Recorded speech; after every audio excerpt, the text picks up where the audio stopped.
Okay, last night and this morning I made some more progress on the eaves of the bungalow, getting ready for the porch roof. So I decided, also made a decision, the drip edge is coming off. The problem is, it's raining right now, by the way, but the problem is the shingles have stuck to the tar paper, and the tar paper is underneath the drip edge, and there's no reason, I don't need it. I just thought I would leave it on because I didn't really need it off either.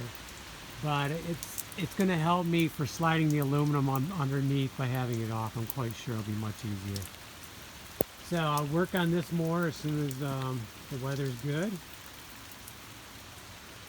But for right now, we're going to switch projects. Do a little pickup here on the lawn. Guess the wind got a little out of hand. I didn't notice much, but enough to bring down a dead limb.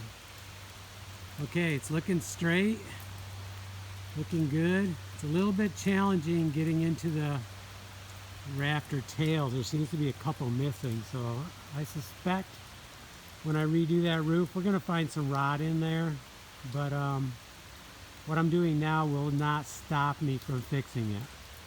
And I know further up is good because we redid that hole in the attic. If you look back on those videos, I spent a good month up there, two, three loads of lumber,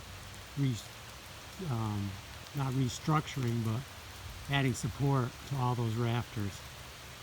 Okay, so I'm happy with how it's going, and we'll keep working on it as soon as the weather permits.